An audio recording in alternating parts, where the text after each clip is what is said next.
Daddy, why does Mr. Ken always blush when you call him? Are you two dating? The whole cafe went quiet. I froze where I stood, holding a cup of juice I had just set on the table. My throat went dry instantly. Her father looked like he'd stopped breathing. The famous Mr. Hollingsworth, the alpha CEO everyone respected, feared, admired, was suddenly just a man trying to silence his daughter's voice. He leaned down, whispering quickly, "Lower your voice, sweetheart." But she only giggled and said even softer, "But Daddy, if you love him so much, why don't you just marry him?" I nearly dropped the cup. My ears burned. People at the next table turned their heads. And I wanted nothing more than to disappear. I managed a small, polite smile, mumbled something about needing to make a call, and hurried out into the street before anyone could see my face. The wind outside carried the smell of rain and roasted coffee, but I couldn't breathe. Her words kept ringing in my head. If you love him so much. Love. That was the word I'd been trying not to think about for months. Because loving him was the one thing I was never supposed to do. When I first joined his company a year ago, I thought I knew my place. Omegas like me didn't dream big in places built by alphas. We kept our heads down, worked hard, stayed invisible. He wasn't supposed to notice me. And I definitely wasn't supposed to notice him. But I did. From the very first day. He was standing near the conference table, sleeves rolled up, eyes focused on the charts behind me. Everyone called him Sir. But there was nothing ordinary about the way he carried himself. Strong, confident, cold, and heartbreakingly lonely. When his gaze met mine for the first time, I almost looked away, but something in his expression held me there. A quiet sadness, maybe, or exhaustion that came from pretending too long. I told myself it meant nothing. I was just another employee. He was my boss. That's all. But then he started staying late, and I was often the last one in the office too. Sometimes he'd pass by my desk and say, "You should go home, Ken. It's late." And I'd smile and say, "Just one more page, sir." I always called him sir. He never asked me to stop. But every time I said it, I felt something heavy between us, respect tangled with something softer, something dangerous. One night, I left my desk long after everyone else had gone. The lights in his office were still on. I peeked in before leaving. He was sitting there, head in his hands, staring at nothing. For the first time, he didn't look powerful. He looked tired. Human. Before I could stop myself, I knocked lightly. "Sir, are you okay?" He blinked, startled, then gave a faint smile. "You're still here." I was finishing up the quarterly report. "You work too hard," he said quietly. I shrugged. "So do you." He smiled again, but this time it reached his eyes. And I swear, for a second, I forgot he was my boss. I forgot he was an alpha. I only saw a man who hadn't been smiled at in a long time. He told me about his daughter a few days later. Her name was Ellie, 7 years old. She loved pancakes and drawing suns with smiling faces. Her mother had passed away years ago. He didn't talk about it much, but the pain sat behind his every word. The way he spoke about her, soft, careful, told me everything I needed to know about the kind of man he was. The kind of father. The kind of alpha I could never have. When Ellie's birthday came, I stayed late to help decorate the conference hall. She ran up to me, eyes sparkling. "You're Mr. Ken, right? Daddy says you're his favorite person at work." My heart stopped. "He said that." She nodded eagerly. "Yep. He said you make things easier for him." I smiled, but my chest ached. I told myself not to read too much into it. That night, after everyone had gone home, he came to thank me. I was fixing the banner that kept falling down. "You didn't have to stay," he said. "It's nothing. She's a good kid." He looked at me for a long moment. "You make her smile." Something in his tone made me turn. "I just like seeing her happy." He nodded slowly, then stepped closer. "So do I." The silence stretched thin between us, full of words neither of us dared to say. Then he turned away abruptly, muttering, "Good night, Ken." I whispered, "Good night, sir." The word sir felt heavier that night, like a wall I'd built to protect myself from him, and him from me. After that, I tried to keep my distance. But it didn't help. The office was full of him, his voice, his scent, his calm authority. Some days, when he called my name, I could feel my heart thudding in places it shouldn't. Then one evening it rained. The city lights blurred through the windows. I had gone up to deliver a report, drenched from a passing storm. My shirt clung to my skin. He looked up as I entered. "You're soaked," he said softly. A cab splashed water. "I'm sorry." He stood, came around the desk, and handed me a handkerchief. Here. Our fingers brushed. Just a moment. Just skin on skin. But it felt like a secret universe cracked open. I froze. His eyes met mine, and the world went still. Then I stepped back, mumbling, "Thank you, sir." I could feel his gaze on me even as I left. And I knew something had changed. A few days later, I left that handkerchief on his desk, washed and folded neatly. A note beside it said, "Thank you." He never mentioned it. But after that, the air between us was different, charged, careful, full of unspoken things. Rumors started soon after. Whispers in hallways. Mr. Ken's getting special treatment. The boss seems to like him too much. I tried not to care. But he noticed. One night, he came to my desk after everyone left. "Don't let them get to you," he said quietly. "I'm not," I replied, though my voice betrayed me. He studied me for a long moment. "Good. Because they don't understand. Do you?" I asked before I could stop myself. His eyes darkened. "I think I do. That look. I'll never forget it.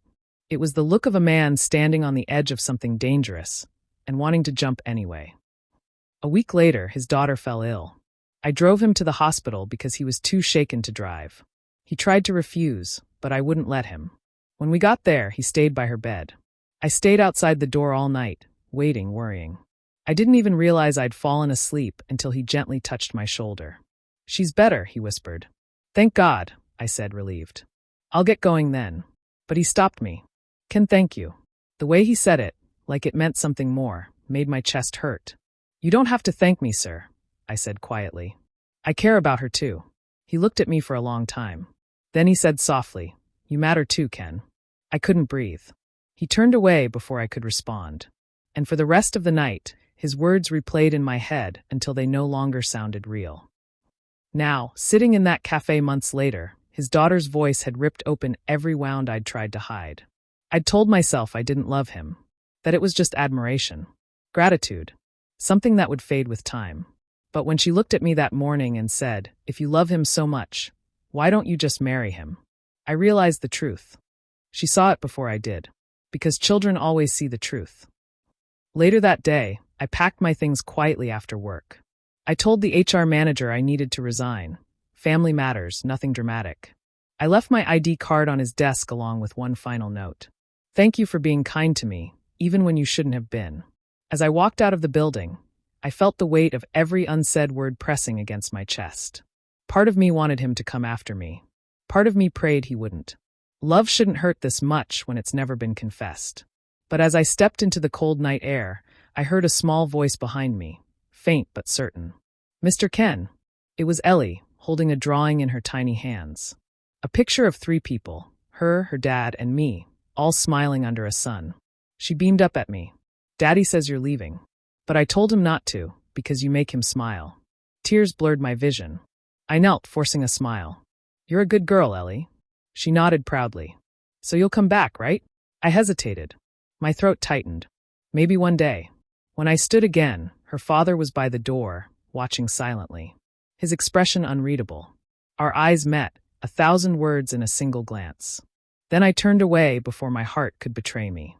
And as the elevator doors closed, I whispered to myself the truth I could never tell him. I loved you long before I knew it was wrong. I thought leaving would bring peace. But peace never came. Every morning, I woke up reaching for my phone, half expecting to see a message from him. "Ken, come back. Ken, we need to talk." But the screen stayed empty. Silent. Maybe I'd hoped too much. Maybe I'd wanted him to fight for me when I'd already walked away. But people like me don't get fought for. We get forgotten. I found another job 2 towns away.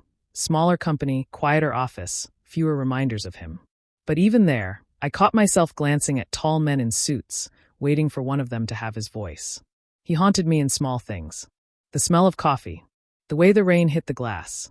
The sound of a child laughing on the street. Sometimes I'd close my eyes and still hear his daughter's words. "If you love him so much, why don't you just marry him?" She didn't know she'd spoken a truth I'd been dying to bury.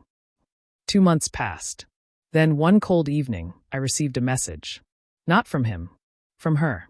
The text was short, clumsy, full of typos. "Hello, Mr. Ken, it's me, Ellie. Daddy is sad. Can you come play pancakes with us again?" I sat there, staring at the screen, heart pounding so hard it hurt. He didn't know she'd written to me. I was sure of it, but I couldn't ignore her. Not her. So that Sunday, against every bit of common sense I had left, I went. When he opened the door, the look on his face nearly undid me. He didn't speak. He just stood there, taller than I remembered, his eyes shadowed by weeks of sleepless nights. Then Ellie ran out from behind him, squealing, "I told you he'd come." I smiled weakly, kneeling to hug her. "How could I say no to you, huh?" Her little arms wrapped around my neck. "Daddy missed you too," she whispered loudly enough for him to hear. My heart twisted. He cleared his throat softly. "Ellie, why don't you get the pancake mix from the kitchen?" She nodded and dashed off. The silence that followed was almost unbearable. "You shouldn't have come," he said finally, voice low. "I know," I replied. "But she asked me." He looked away, jaw tight. "She doesn't understand." "Maybe not, but she feels it. Kids always do." He didn't argue. He just rubbed a hand over his face, tired, torn. "You left without saying goodbye." "I had to," I said quietly. "You were never supposed to look at me the way you did." He looked up sharply, and for the first time, I saw something raw break through his control. "And how exactly did I look at you, Ken?" "Like you wanted me," I whispered. "And like you hated yourself for it." The air between us thickened. He took a step forward. I should have moved back. I didn't. When his hand lifted, almost touching my cheek, Ellie's voice came from the kitchen. "Daddy, we don't have any milk." He froze. The moment shattered. I stepped back, blinking away the sting in my eyes. "I should go." "Ken." I didn't wait for the rest. I grabbed my coat and left before my resolve could crumble completely. The next day, I thought about quitting again, quitting the city, quitting feeling altogether. But that night, as I locked my apartment door, I saw something sitting on the floor. A small, white envelope with my name in familiar handwriting. Inside, one line. "If you ever want to talk, I'll be where we first met." My breath caught. I stared at the clock. 8:45 p.m. The office would be closed by now. Still, I went. The building looked empty, dark except for one light, his office. He was standing by the window when I entered, hands in his pockets, back straight, but his reflection in the glass was a man breaking quietly. "You came," he said without turning. "You asked me to. I didn't think you would." "Neither did I." He faced me then. "I've been thinking about what you said.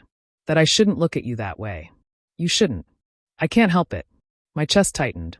"Don't do this, please." "I've tried everything, Ken," he said, stepping closer, his voice trembling with restraint. "I thought distance would fix it. I thought pretending would make it fade. But every day without you feels like breathing with broken ribs." I closed my eyes. "You don't mean that." "I do." When I opened them, he was standing so close I could feel the warmth of his breath. "Say something," he whispered. "What do you want me to say?" "The truth." My voice cracked. "The truth is I love you. But I can't survive being your secret." The confession fell between us, fragile and loud. He flinched as if the words had hit him. "You're not a secret. You never were." "Then why did you let me leave?" "Because I thought protecting you meant losing you." The tremor in his voice broke something in me. I wanted to stay angry. I wanted to tell him he was cruel, careless. But the man standing in front of me wasn't a cold CO anymore. He was just human. Lonely. Afraid. When his hand reached out again, I didn't move away this time. His fingers brushed my jaw, then slid to the back of my neck, pulling me closer. Our lips met, hesitant at first, then desperate, hungry for every moment we'd wasted pretending. It wasn't a kiss born from lust. It was grief and longing and the ache of years poured into one breath. When we finally pulled apart, I was shaking. He rested his forehead against mine. "Tell me to stop and I will." I couldn't. I didn't. Instead, I whispered, "You're already too late." We didn't sleep that night. We didn't even talk much. We just sat in the quiet of his office, our hands intertwined on the desk where I'd once left my resignation letter. At dawn, I got up to leave. He caught my hand. "What happens now?" I smiled sadly. "Now, you pretend nothing happened. You go back to being who the world needs you to be." "And you?" "I go back to being what I've always been, someone who loves you from the wrong side of the line." His grip tightened.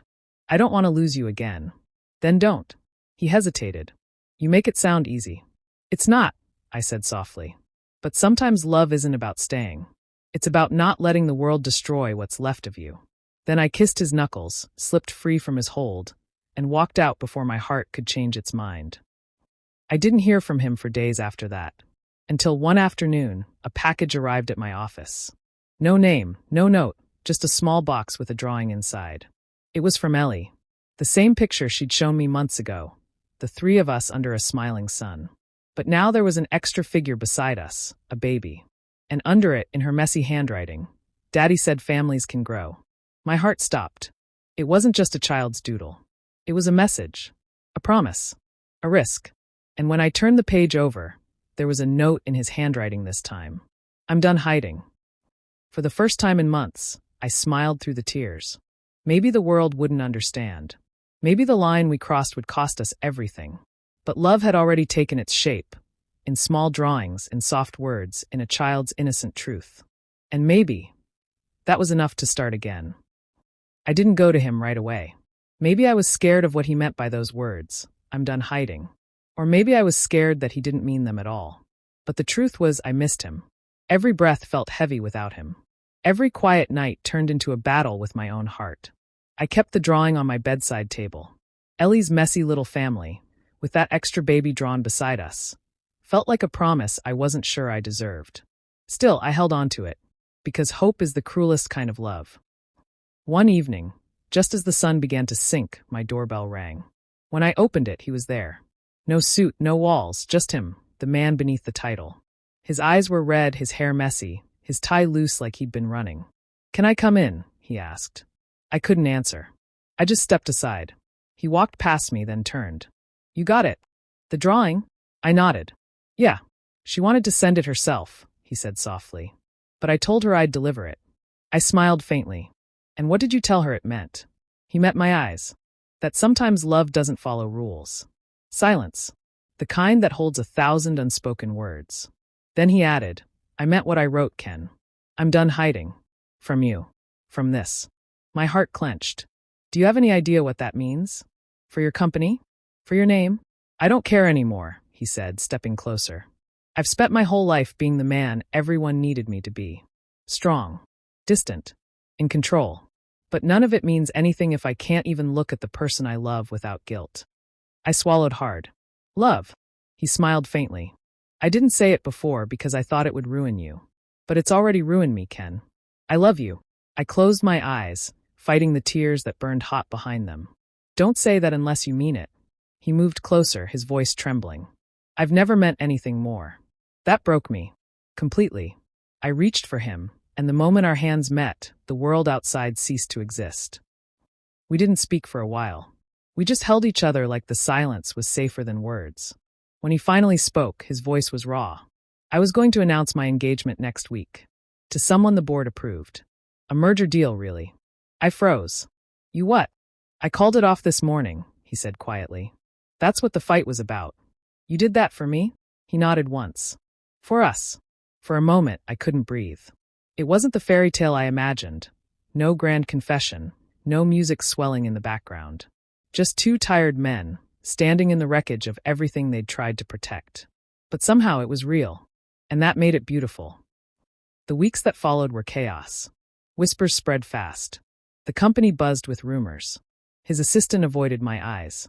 The board demanded meetings. The press called twice. But through it all, he didn't flinch. Every time they tried to twist the story, he said the same thing. "He's not my scandal. He's my choice." It didn't stop the backlash. Some clients pulled out. Some friends disappeared. And yet, every night, he came home to me. Sometimes with exhaustion written all over his face. Sometimes with laughter, carrying takeout and Ellie on his shoulders. She'd sit on my lap while we all watched cartoons, whispering things like, "Daddy smiles more now," or "You should stay forever."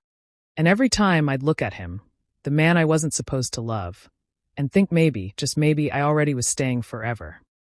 But the world wasn't done testing us. It happened on a Thursday.